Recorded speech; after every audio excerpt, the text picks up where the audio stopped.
Hello, everyone. Welcome to our Saturday broadcast.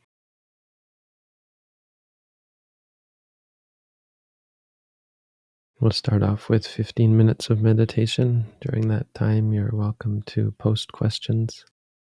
You're welcome to post anything in the chat as long as it's respectful and mindful.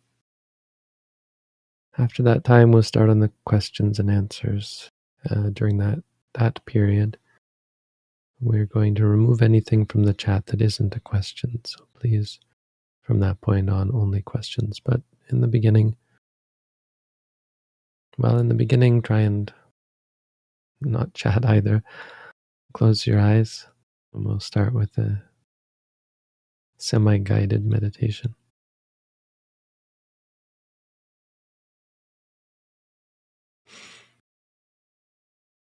So we start by focusing on the stomach. If you can't feel the stomach rising and falling, you can just put your hand on your stomach. And as you experience the sensation of rising and falling, just say to yourself, rising, falling,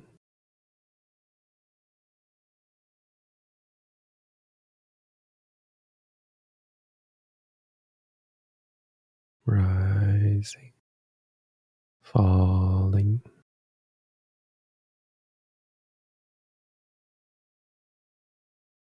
Just trying to stay present and objective.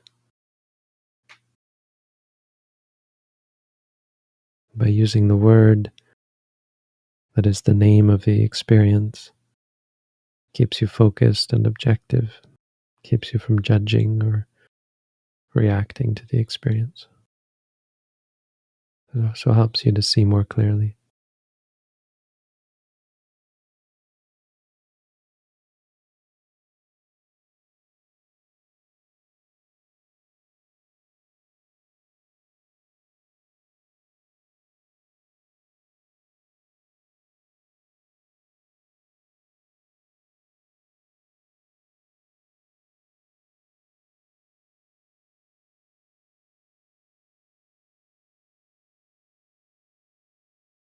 Sometimes you really don't feel the rising and falling. You can instead just say to yourself, sitting for a bit.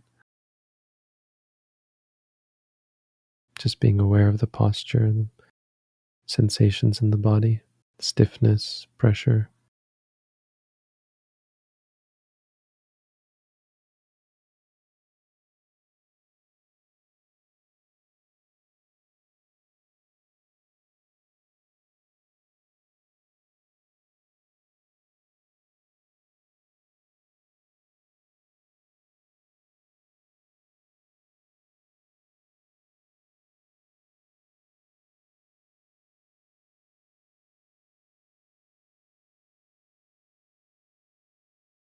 And then pay attention anytime your mind is taken away from the stomach, noting whatever takes you away as the new object of meditation.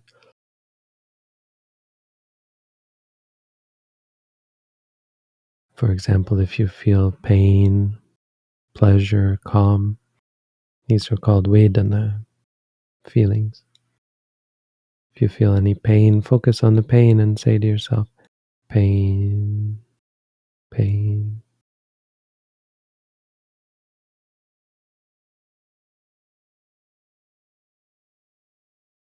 And just stay with it until it goes away. Once it's gone, go back to the stomach and start again focusing on rising, falling.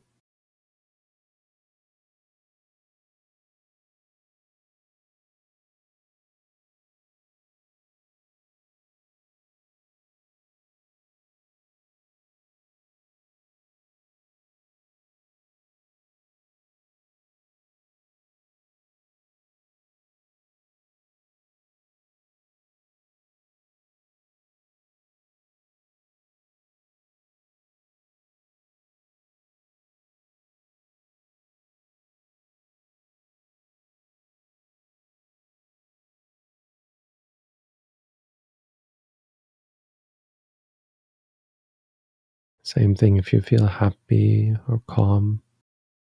Focus on the happy feeling, saying happy, happy, happy, happy, happy. Not judging it, not clinging to it, not reacting to it. Just being cognizant of the nature of it as happy. If you feel calm, focus on the calm, say calm, calm. Same thing.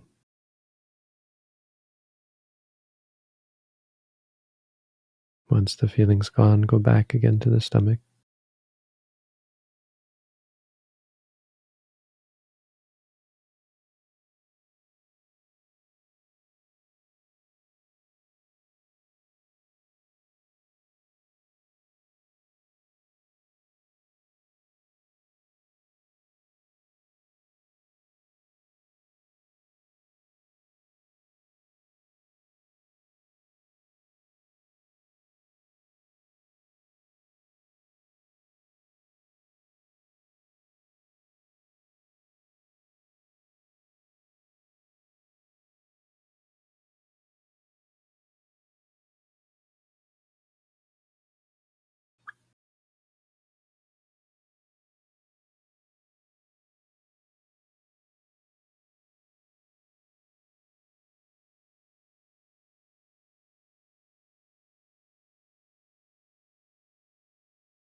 Another object is our thoughts. Be distracted by thoughts of the past or future, good thoughts, bad thoughts, many different kinds of thoughts. The object isn't to stop ourselves from thinking. We're not trying to change our experiences, fix them, stop them, make them. We're just trying to be clear-minded and objective about them. So when you're thinking, just try and see it as a thought. Say to yourself, thinking, thinking. It doesn't matter, good thought, bad thought, past or future.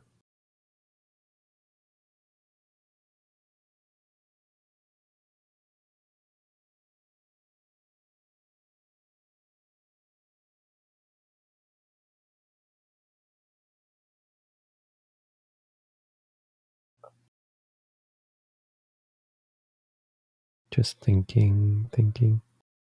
And then go back to the stomach.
If you're thinking a lot, you can note distracted, distracted.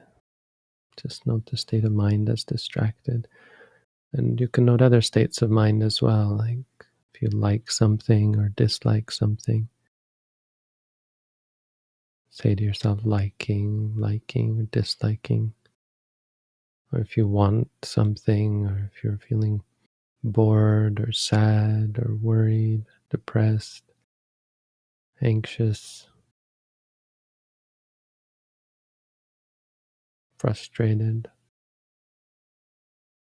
Just recognize what it is you're experiencing and try to create some objectivity about it. Remind yourself it is what it is.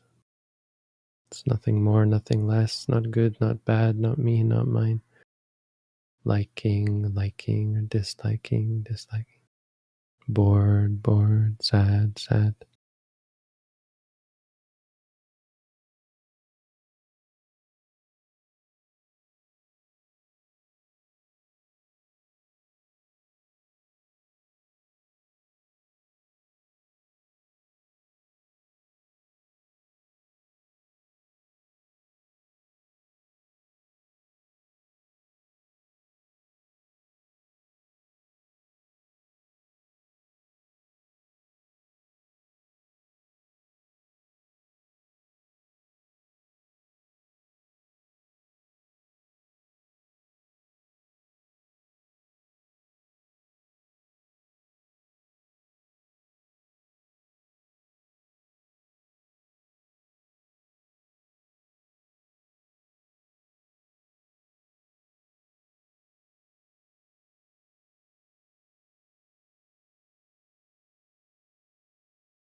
Finally, you can also note your senses: seeing, hearing, smelling, tasting, feeling, thinking.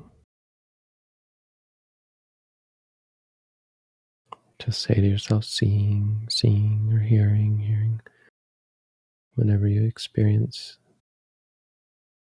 any one of the six senses: smelling, tasting, feeling, thinking.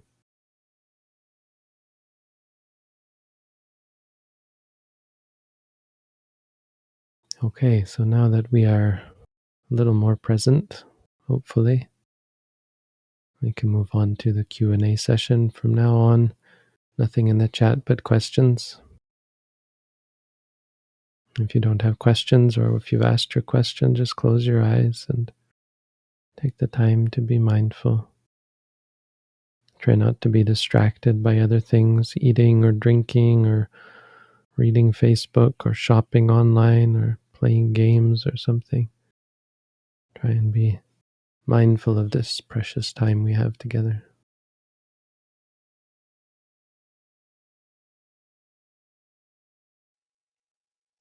Yeah, we do have questions. I'm addicted to YouTube.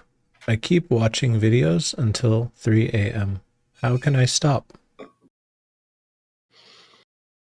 So, well, the first thing is to put things in perspective. That's not a terrible, terrible thing among the things that you could be doing. So it's not the answer by any means, but it's important not to blow things out of perspective, because you can turn them into real monsters where you really feel awful and you hate something that's not really worth any emotion.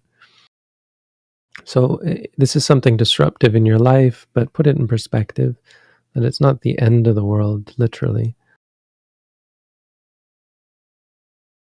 And then from there, the way to stop the mind from engaging in harmful activities is not trying to stop. The way to stop is not trying to stop, because trying to stop involves desire, aversion, and ego, a sense of control, like a power that I can manipulate the mind beyond its ordinary causal relationships. The way to stop is to see clearly the nature of your unskillful, unwholesome activities, and to see how they're causing you stress and suffering. So the first step is always going to be mindfulness. Mindfulness, not just of the actual activity, but of how it makes you feel. Mindfulness of the physical effects of staying up very, very late and of staring at a screen, and the physical effects of desire and attachment, and also the mental effects, the lack of focus, the stress, whatever it is that, I mean, just the general state, not that it's all bad, even the good and the bad. Because, of course, a YouTube video could be wholesome, and so there's nothing wrong intrinsically with watching a YouTube video. The reasons why you watch many, there's probably more that can be said about it than just the content of the videos, the reasoning for doing it. Learn about that. And don't learn about it for any reason other than to know, other than to be more clear in your mind about why you do things, why you're doing things, and the nature of the things that you're doing. And as far as seeing that they're not worth the intentions, they don't deserve the intention that you give, the attention that you give them. So your desire to do something isn't reasonable. You'll just see this. This is what causes it to stop, not you wanting it to stop, not you making it stop. You seeing it clearly as a problem, as a cause for stress and suffering. Just that seeing itself changes the nature of your mind.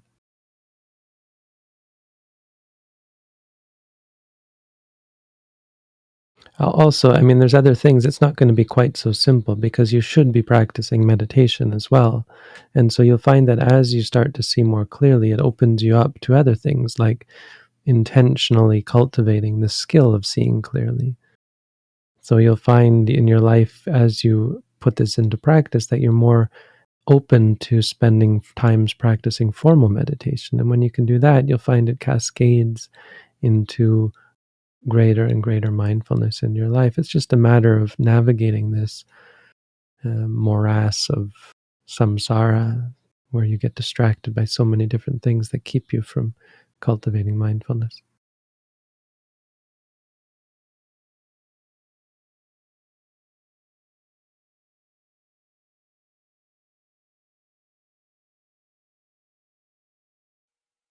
Do you have any advice for dealing with a depressed or suicidal friend? I always get self-conscious when they express these feelings, like I want to say the perfect thing to help them. So I don't know if you're aware, but one thing that suicide experts, I guess, in the world talk about is, if you're not trained to deal with suicide, the best thing and the important thing for you to do is to direct them to someone who is, rather than trying to tell them. Try to connect them, give them a phone number to call, give them a hotline, or direct them to a professional. Help them find someone who is trained and does know how to deal with such people. But that, I mean, that's not a technically Buddhist answer, but I think it's a good one. And you could say something similar in regards to Buddhism. Rather than trying to teach someone if you don't feel qualified, try and direct them to someone who is knowledgeable about Buddhism. So suicide prevention experts are pretty good, I think, at what they do. I might have some criticisms as a Buddhist monk and different ideas about how to deal with it, but as far as maybe kind of melding the two, what they tell you to do in the world and what we tell you in Buddhism, is not just directing them to a person who can help, but directing them towards resources that might help them be more mindful, because mindfulness should help to deal with those those feelings, those mind states. So you don't have to teach them, you don't have to give them advice per se. I mean, advice is highly overrated, I think. Telling people, oh, go for a walk, get some exercise, and so on. It's not that those are necessarily bad ideas. It's just, it's not really the way to reach someone. Providing them with a means to understand and come to terms with their feelings is far preferable. So the advice you might want to give, or the direction you might want to give, is towards some resources by which they can help themselves. I mean, honestly, it doesn't have to be an external resource. You can explain to them how to meditate. Read our booklet on how to meditate as an example. I mean, that's what I would suggest. And then once you understand how to practice, and you've maybe done some practice yourself, offer to demonstrate to them how to do walking meditation, sitting meditation, because that's not something you have to be a meditation master or something to do. It's really just parroting the information to them. If you have that information and you've done it some yourself, just offer that to them. Don't try and make them feel better or something like that. You're not trained or qualified to do that. I think that's fair to say. Certainly what they tell you in suicide prevention classes.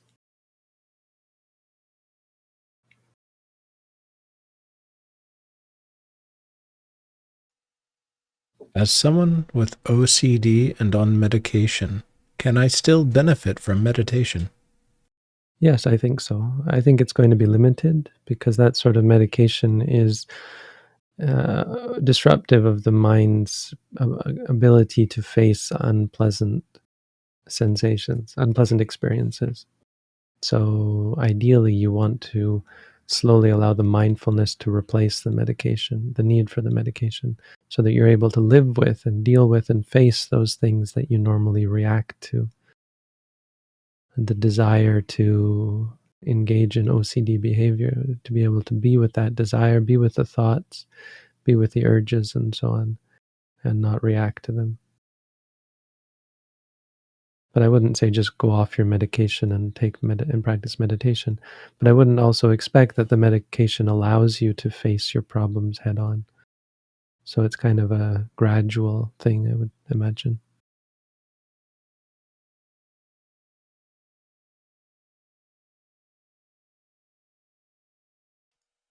Should I practice sense restraint as a layperson?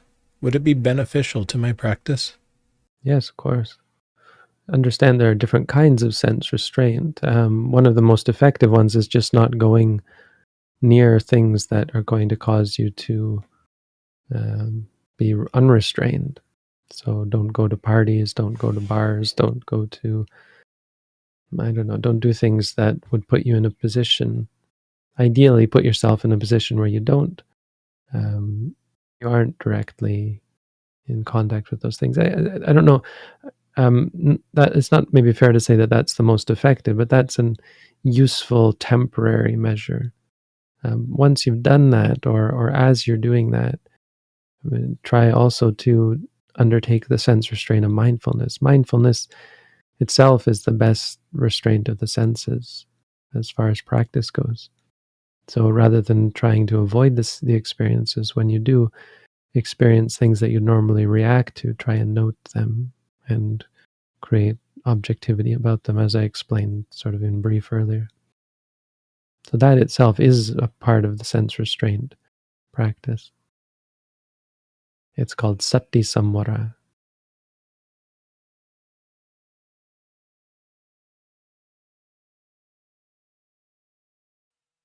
Why do I feel like I'm watching my life happening when I'm mindful? The no self thinking is really scary to think about.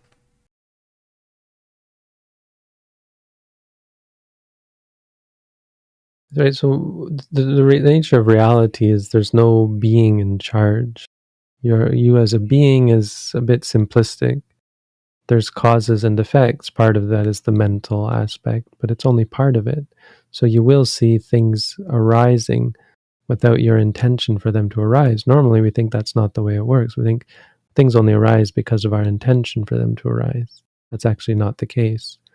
So that being scary, it's scary because of our clinging to self, our clinging to our personality. It's kind of reassuring to think of ourselves as being a thing. And just like anything that you cling to and rely upon, well, you don't have that to rely upon anymore. What are you going to rely upon? You like it. You're very much attached to yourself. You care very much, and it makes you happy to have a self. And so, and whenever that like anything else, when that's threatened by your experiences, by theory, by things people tell you, that scares you.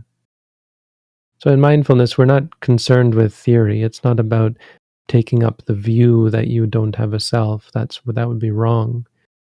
It's about just seeing clearly. So what you're seeing is what you're seeing. You don't need any theory behind it. It's just what's real. You can verify for yourself the way things are, regardless of what anyone tells you. So when you're afraid, you would just say to yourself, afraid. When you're thinking, you would say thinking. When you feel like you're watching your life, you can say feeling, or knowing would be more accurate. You're aware of the fact that you're not controlling things.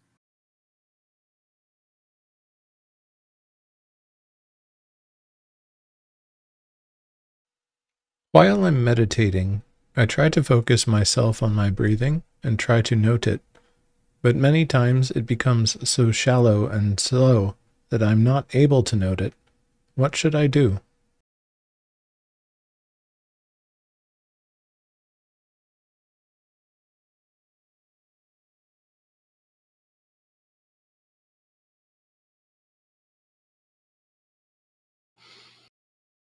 Well, I mean, it's one thing for it to be shallow and slow,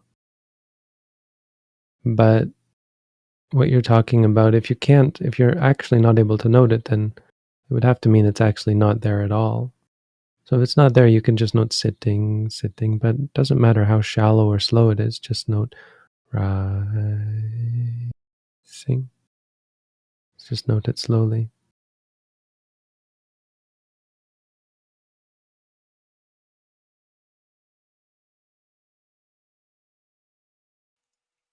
I have stopped watching pornography 2 years ago.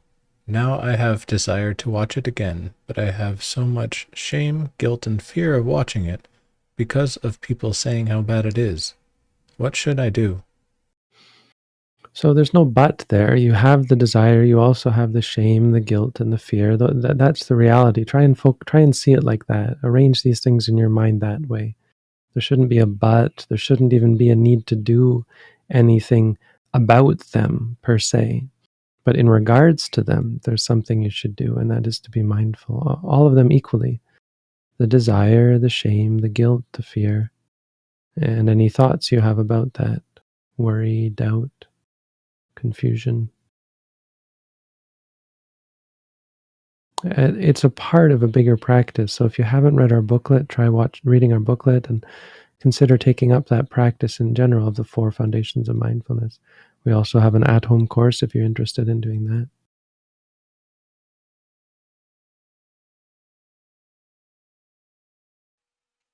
How important is it to do meditation half walking and half sitting? Can we not do just sitting? It's pretty important.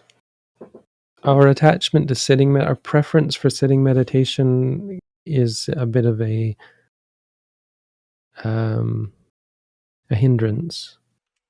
And you'll find that the fact that walking meditation is often something you'd rather not do is actually useful for you, because it puts you in a position where you're doing something you don't want to do. And there's nothing wrong with walking meditation, so clearly the problem is with your mind. And what you'll start to see is that disliking of it, if there's any disliking, would be is really what's causing you stress and suffering.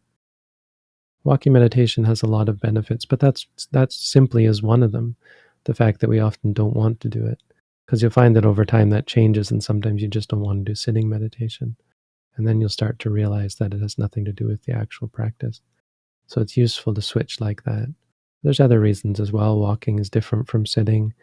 It's a more of a practice of being aware of movements, right?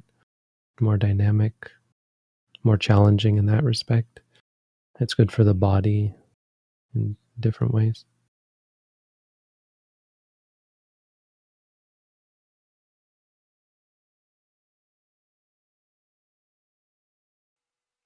In one of your videos, you explain that the concept of personality is an illusion.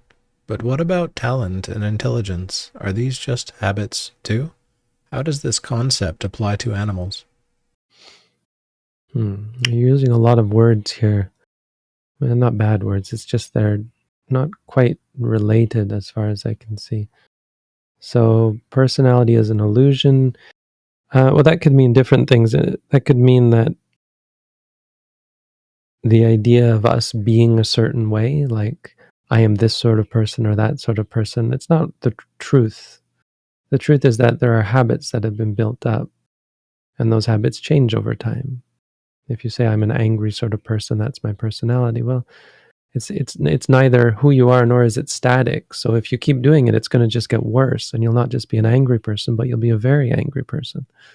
And instead, if you start to change, well, you'll no longer be an angry person. It's not personality, it's just habits. And you bring up habits in the second part, so I guess that's how it's related. As far as talent and intelligence, so it's not all habits. There is some quality of the brain that's going to be involved, that the brain is a useful tool in the sense that it gives rise to thoughts, or it affects the nature of thoughts that arise. And many aspects of our physiology do the same.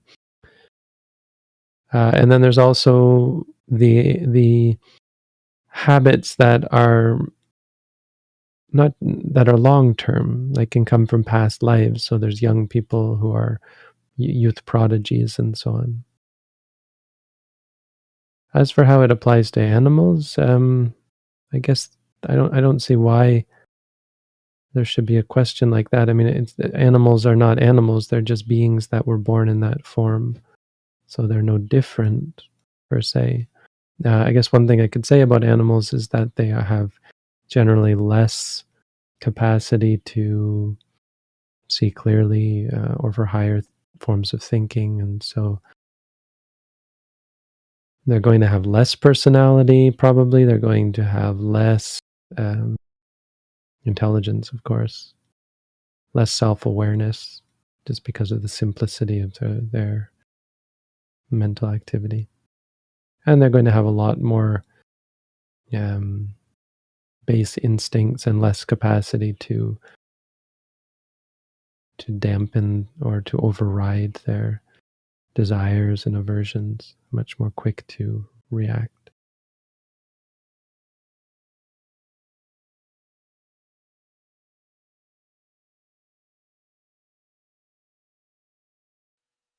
How can I mindfully navigate emotionally charged interactions with family members?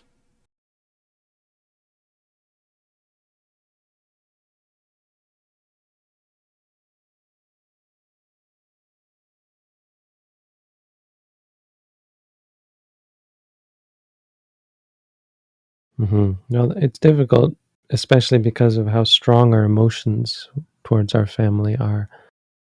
We become very habitually invested in the interactions with our families. But there's no special method. It's the same method as with everything. If you haven't read our booklet, read our booklet. If you have, maybe you're interested in taking an at-home course. If you've done that as well, consider doing an intensive course someday. You'll find it helps you much better able, it makes you much better able to navigate such interactions. One thing I guess I could say in the meantime is, again, you can use this stopgap measure of removing yourself from the situation. So when dealing with people, sometimes the best way is to try not to engage. One thing in general as a Buddhist is to not undervalue the experience of being alone. We often feel the need to be surrounded by people, and that's often a mistake, whereas being alone would serve us much better. So try your best to keep to yourself. Don't lose sight of the benefit of keeping to yourself.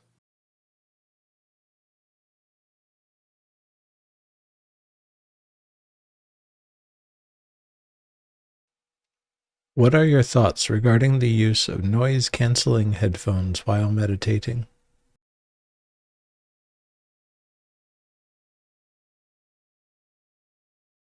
Oh, bad idea, because you're indulging in a desire to avoid something, an aversion towards something, and you're going to just increase that aversion.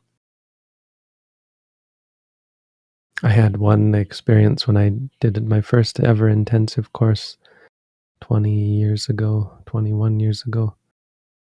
There was they'd given me a clock to time my meditations on, and to wake up in the morning. And the clock had it was a very small clock, but it had a just barely discernible tick to it. And so it was the only real noise in the room, and so it became very, very loud to my ears, and I would find myself walking to the rhythm of the clock, tick, tick, tick. And so I hid it. I put it under my pillow on my bed, and then it was dampened, but I could still, eventually my ears still picked it up, and I became so obsessed with this that I had to, every time I did meditation, I had to cover it with a pillow and blankets and everything so I could absolutely not hear it. But by that time, I had become so attached to it that when I left that room, I was staying temporarily in another room.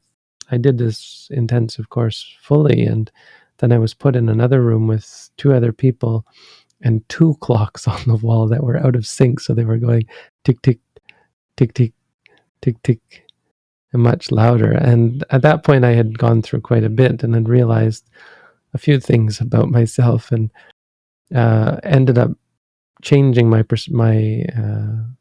strategy and trying to experience the ticking and even the synchronizing if my foot did synchronize, and try to just be mindful every time and patient with it. And it was a completely different experience. And eventually I was able to be free from any kind of obsession for the clock. So be aware of what we're actually striving for. It's not about changing our experiences, it's about changing the way we look at them.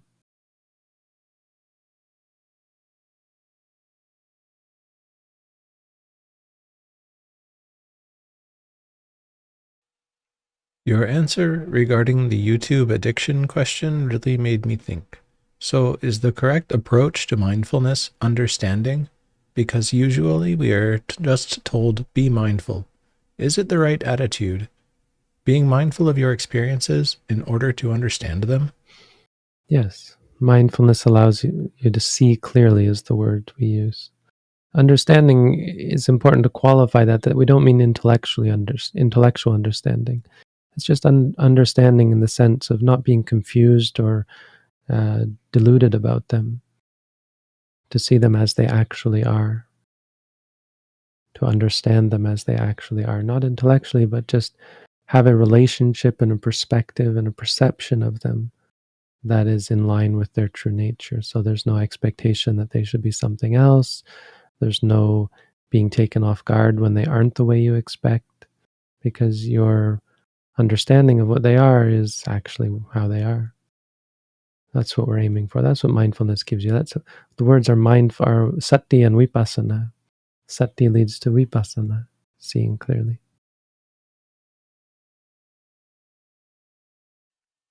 What are the benefits of walking meditation? There are 5 benefits of walking meditation. Walking meditation helps you walk long distances, which was a thing in the Buddha's time. It gives you patience and endurance for performing activities that are monotonous or that test your endurance. So that's another practical benefit. It helps digest food that you've eaten. It helps with your digestive system. It actually can help with certain illnesses, so it helps keep your body healthy, keeping the blood flowing and so on. I mean, especially if you're just contrasting it to sitting all the time. There are studies about how even standing still is better than sitting, has some benefits. And the fifth benefit is that the samadhi, the concentration that comes from walking meditation, lasts long. So I guess the idea is it lasts longer than the sitting meditation, but also that if practiced first, it supports the focus in the sitting meditation. It's supportive of your sitting practice when it's done before the sitting.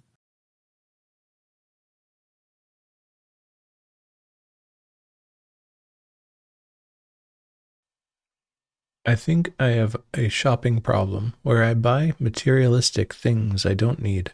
How do I stay mindful for that? Well, again, don't focus on the judging aspect. I mean, if you are judging it and worried about it and feeling guilty about it, just try and note those things as part of the experience. So those judgments are also part of the experience rather than taking them as a reason to try to stop what you're doing. And then try and delve into what is the actual experience of having what you call a shopping problem. Rather than seeing it as a problem, try and see it as an experience. So I have a shopping experience where I buy things. Don't judge it as things you don't need or need. Just try and see what's going on. Because if you buy things that you don't need, there's a reason why you're doing that. And that's what we're interested, not particularly the fact that you don't need it. It doesn't matter whether you're buying things you do need or don't need. We want to see clearly. And if upon seeing clearly you realize that you're buying things out of desire, then that's probably going to lead you to buy things you don't need. That's not important. It's just the benefit of being mindful that you'll never ever buy things that you don't need just because you're too mindful to give in to the greed or to give rise to the greed. When you're mindful, greed doesn't even arise. If you haven't read our booklet, try reading the booklet. If you have, consider doing an at-home course, maybe even an intensive course if you can ever find a way to do that.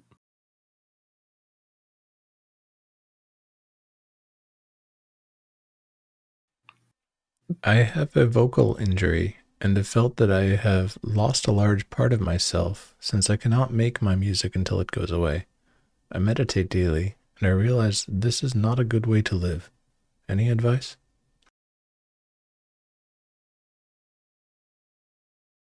Well, good news is that you don't have a self in the first place. That's maybe not quite fair to say. Let's dissect this, what you mean by losing a large part of yourself. So what happens in the mind is the mind develops habits, or we might say engrams. It's a word that's not probably familiar to everyone, but kind of programming what you do in certain situations. If you do something regularly, it becomes a part of your programming so that you're constantly being triggered. This programming is constantly being triggered because it's habitual.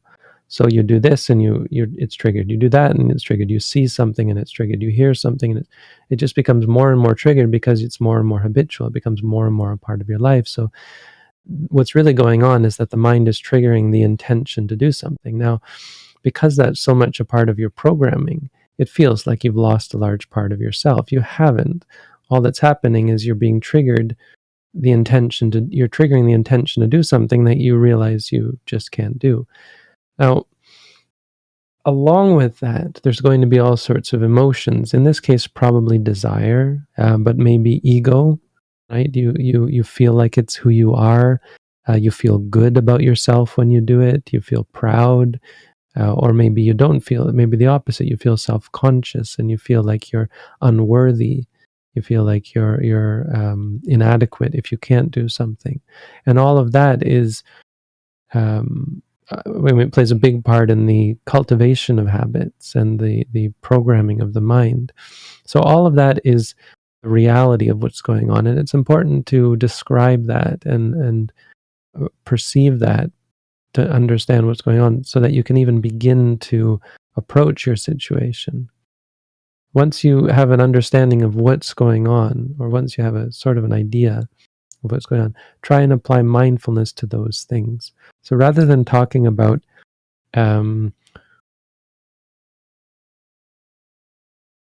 these concepts of a self and having lost a part of it, try and describe it in terms of what actually happens. There arises the thought to do something, you can't do it, you feel bad. All of those things are part of the experience. So note the thinking, note the sensual experience, but also note the desire and the disappointment and the bad feeling and so on. Needing to make music, it's you don't need to make music. What you're doing is creating a narrative of you. This is who I am, and I need. You're telling yourself that you need to. You're convincing yourself, but it's not actually true. We don't need anything. We don't even need to live. We don't need to breathe. We don't need to eat. None of that is actually necessary. If you die, you're just born again. I mean, it's not like any of that's meaningful in any way. And even if you weren't born again, you still wouldn't need to. You'd just die and not come back. I mean, that doesn't mean that something is necessary. It turns out that really the only thing that is truly necessary is mindfulness, because without that you get lost and fall into suffering. It's as simple as that. So once you start to be mindful, everything else sort of sorts itself out. It's just a matter of cultivating mindfulness and protecting your cultivation through various activities like ethics and so on.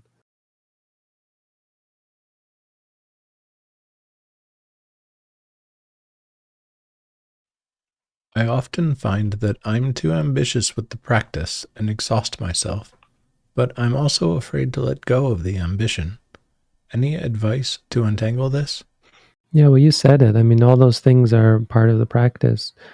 Being ambitious is, what is that? Figure out what it is. Is it a desire to practice, or is it a desire for results? Is it a feeling of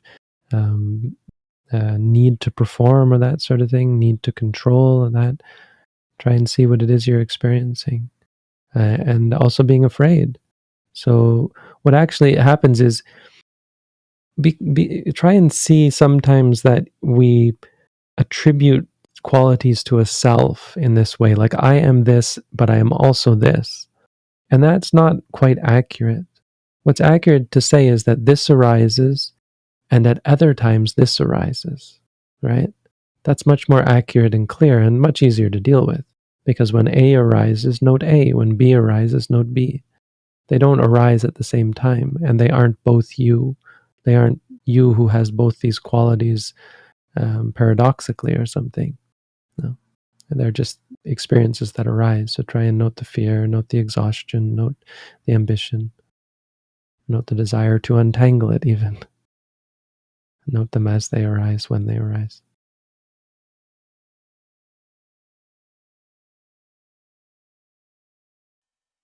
How does one be mindful of the feeling of numbness when you're too numb to be mindful? There's no such thing. When you're numb, just say numb, numb. But the point is most likely that you're ignoring other things that you should be mindful of. Maybe there's an apathy, there's a disliking, maybe there's a yearning or a depression. Look at the hindrances: liking, disliking, drowsiness, distraction, doubt, all of those things. No such thing as, I don't know what it would mean to be too numb to be mindful, but I'm pretty sure it's not you, because you were mindful enough to actually post your question, and that requires mindfulness.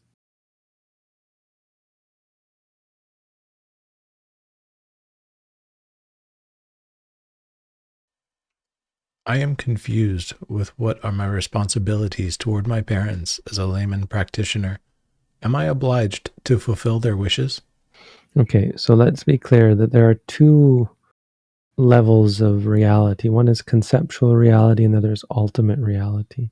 In terms of ultimate reality, we don't have any obligations. There's only what leads to stress and suffering and what doesn't lead to stress and suffering. And I guess more third category, what leads away from stress and suffering and to freedom from stress and suffering.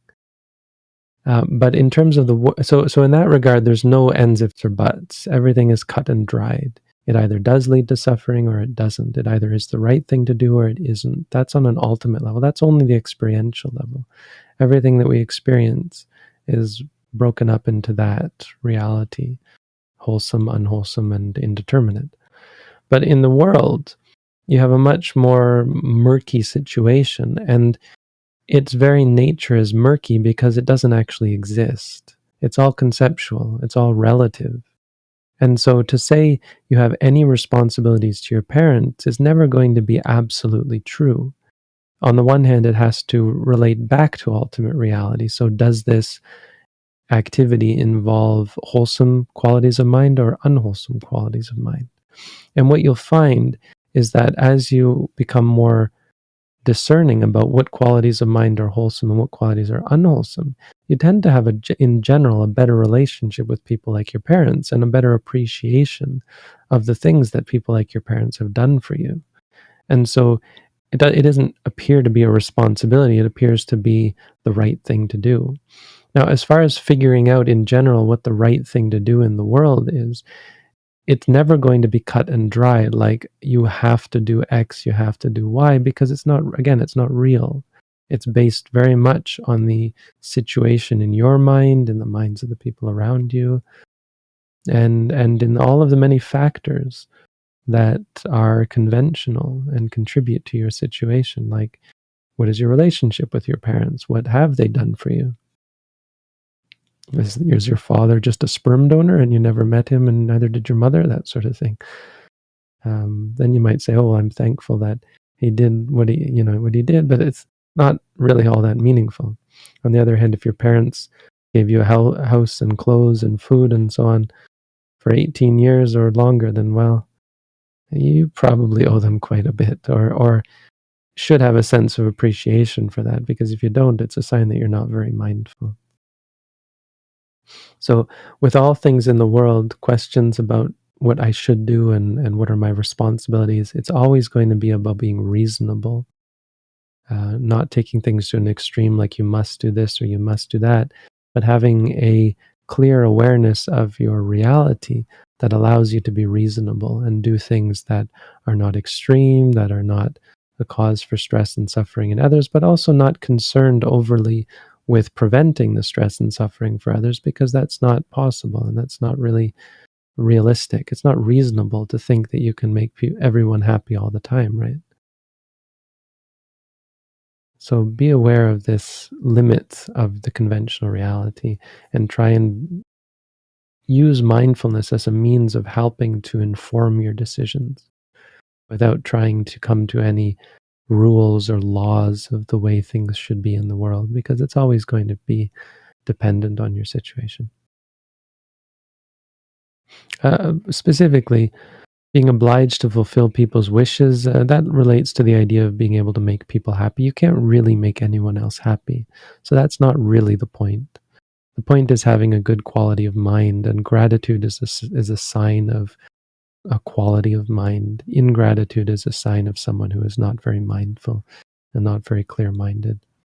So you can, if you feel grateful, you can take that as a good sign. If you don't feel grateful to people who have helped you, you might want to be concerned with that.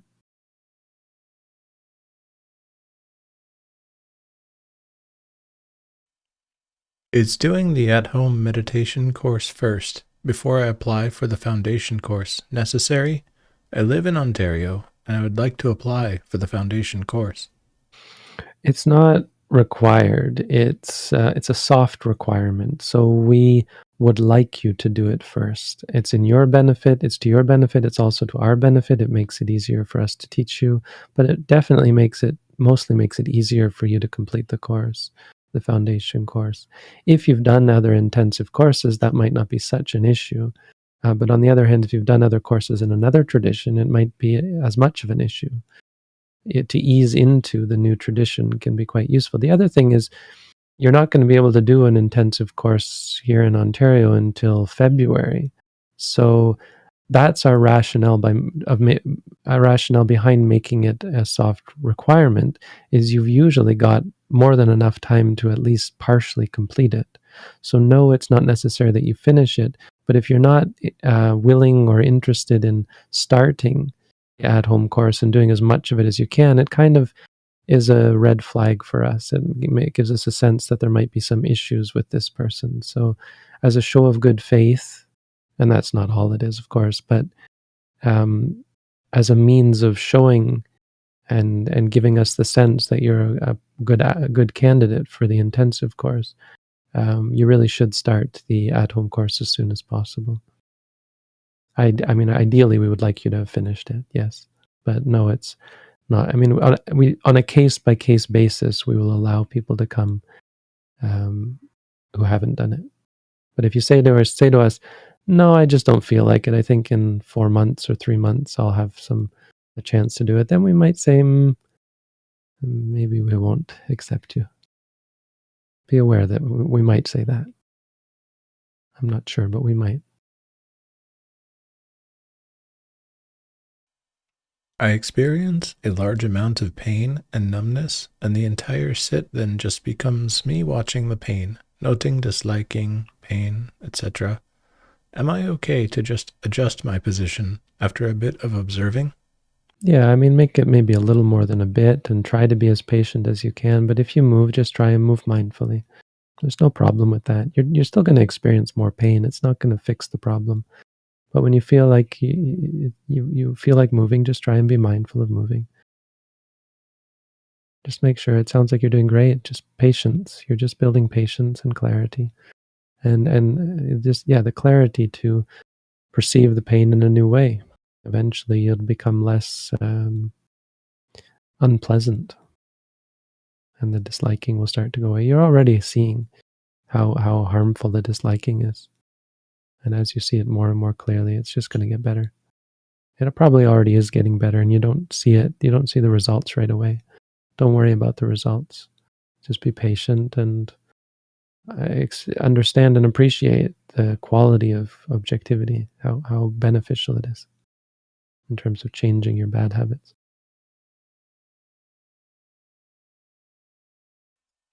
While meditating, I find it easier to detach from persistent hindrances when I think critically about them. Is this worth something, or am I getting lost in concepts when I should only be noticing?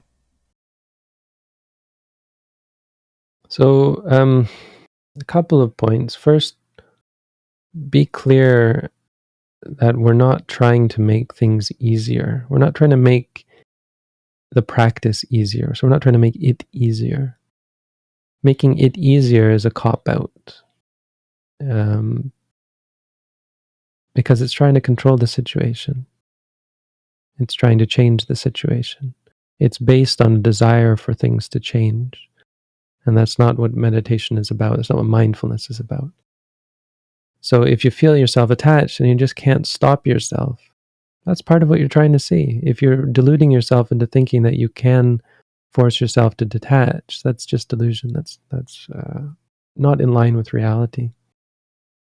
So when there are persistent hindrances, well, that's your reality. Try and be mindful of the persistent hindrances. There's no way out but through. Thinking critically, really, most likely what it's doing is just distracting you long enough so that they go away. And distracting yourself away from hindrances is not a good idea. It's not a solution. Why? Because the way through is to understand and to see clearly and to perceive as they are, to no longer be deluded by them, by the things that make you upset and by the being upset itself.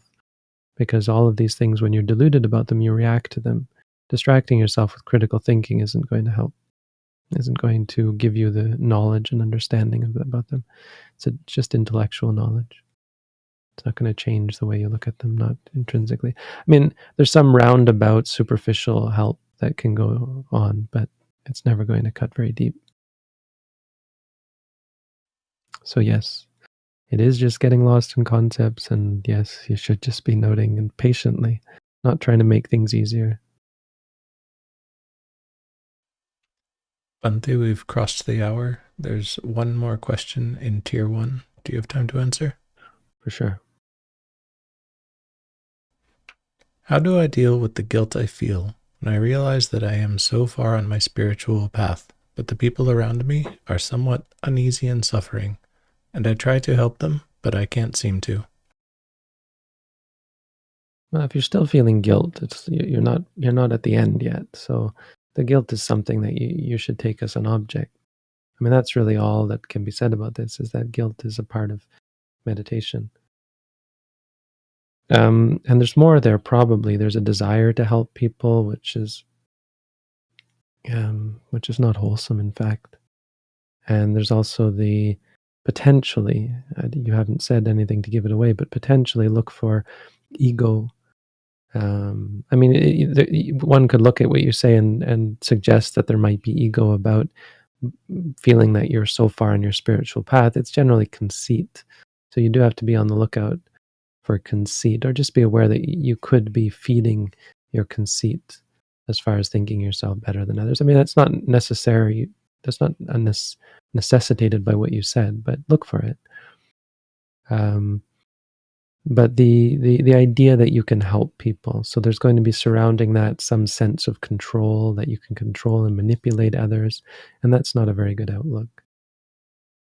Helping others should really come naturally. This is why these question and answer sessions are so appealing, because there's no question that the help is sought, right?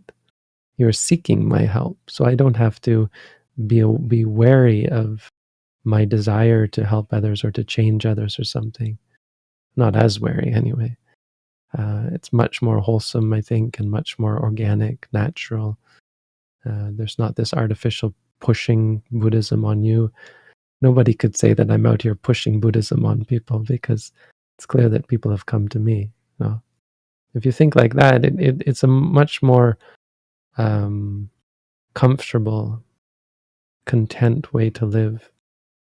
And yeah, you bring up a good point, that you look around and you feel bad for everybody, for those people who aren't very mindful.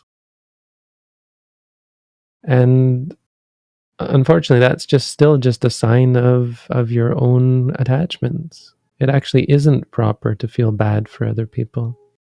It's proper to have an inclination to help others whenever you can, but you don't need the feeling bad part in order to be inclined to help others. You don't want that. You don't need to want to help them. You don't need to feel sad for them. You don't need to feel guilty. None of that's actually a part of the inclination to help others. Inclination to help comes from wisdom.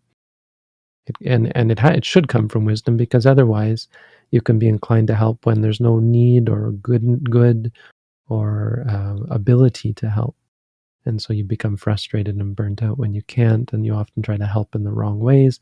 If your inclination to help is not based on wisdom, you end up getting in trouble. So try and focus on the wisdom aspect. Don't worry, helping others is one of many things that you shouldn't be concerned with. Because once you're wise, your activities are going to be dictated by that wisdom. And sometimes you'll help people, sometimes you won't help people, but that doesn't matter. What matters is that whatever you do, in whatever situation, it's based on wisdom. That's the most important. Based on clarity of mind. Don't have some kind of need to do X, Y, or Z, like I have responsibility to do this, responsibility to help people or so on. The only thing you could really say again as having a responsibility is being mindful, to see clearly. Everything else just comes naturally, should come naturally.